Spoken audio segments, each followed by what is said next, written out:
শাশ্বত বাণী।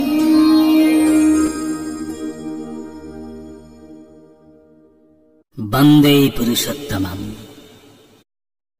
পরম প্রেমময় শ্রী শ্রী ঠাকুর অনুকূল চন্দ্রের দিব্য জীবন ও বাণী নিয়ে আমাদের এই চ্যানেল শাশ্বত বাণী।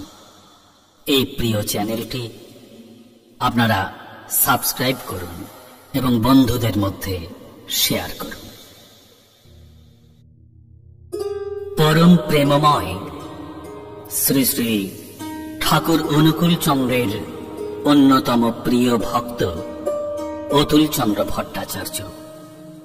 কর্মজীবন তাকে পাবনা থেকে দূরে সরিয়ে নিয়ে যাবে। বিরহ বিচ্ছেদ কাতর ভক্ত প্রেমাশ্রু ধারায় প্রার্থনা করল, নিরন্তর দিব্য ভাবধারায় অনুপ্রাণিত থাকতে পারে এমনতর শ্রী হস্তলিখিত অমৃত নির্দেশ। বাংলা 1316 সালে মাত্র 22 বছর বয়সে শ্রী শ্রী ঠাকুর এক নিশায় লিপিবদ্ধ করে দিলেন তার অমৃত নিঃসন্দি শত উৎসারী বাণী।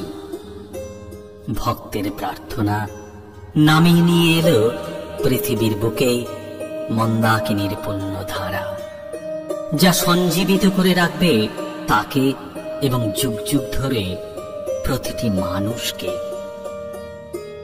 মুদ্রিত সত্যানুসরণ বাংলা 1325 সাল থেকে বহন করে চলেছে এই শাশ্বত মহাবাণী।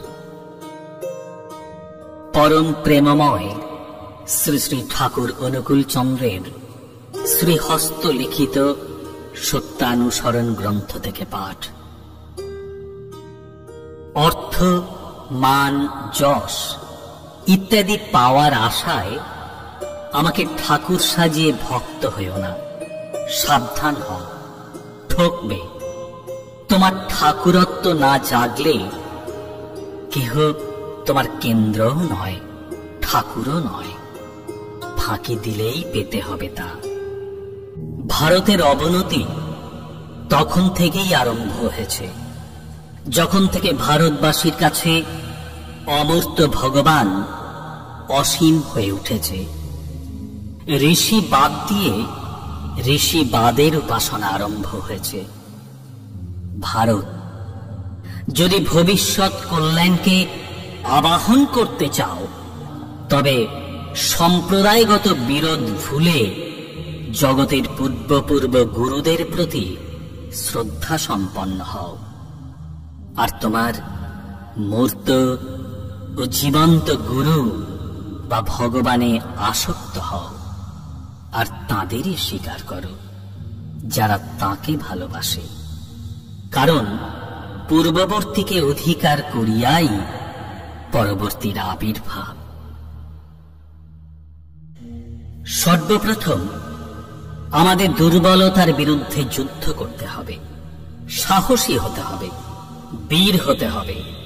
পাপের জ্বলন্ত প্রতিমূর্তি ওই দুর্বলতা। তারাও যত শীঘ্র পারো ওই রক্ত শোষণকারী অবসাদ উৎপাদক ভ্যাম্পায়ারকে।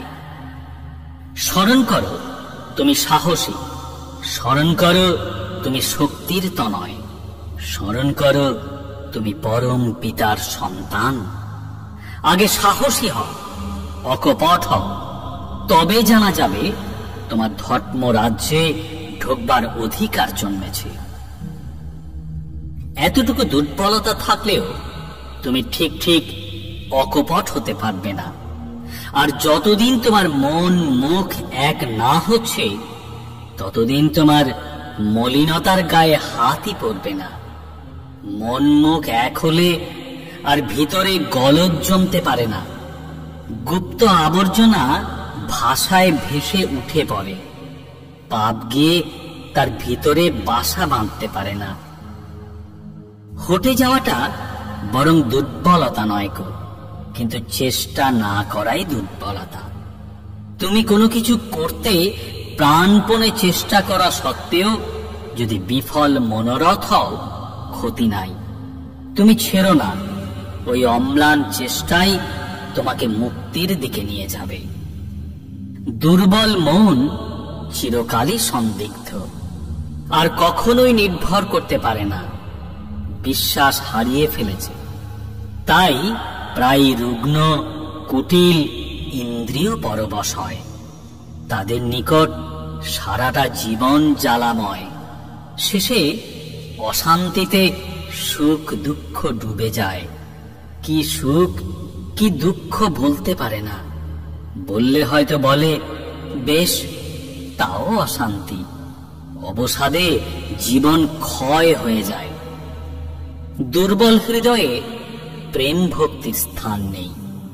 পরের দুর্দশা দেখে, পরের ব্যথা দেখে, পরের মৃত্যু দেখে নিজের দুর্দশা, ব্যথা বা মৃত্যুর আশঙ্কা করে ভেঙে পড়া, এলিয়ে পড়া বা কেঁদে আকুল হওয়া ওসব দুর্বলতা।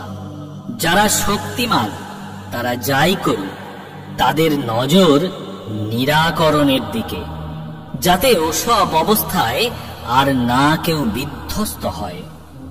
প্রেমের সহিত তারই উপায় চিন্তা করা।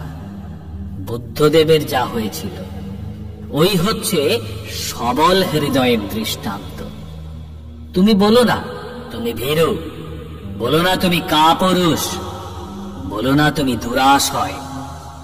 পিতার দিকে নজর করো, আবেগ ভরে বলো, ওগো আমি তোমার সন্তান, আমার আর জড়তা নাই, আর দুর্বলতা নেই, আমি আর কাপুরুষ নই, আমি আর তোমাকে ভুলে নরকের দিকে ছুটে যাব না, আর তোমার জ্যোতির দিকে পিছন ফিরে অন্ধকার অন্ধকার বলে চিৎকার করব না।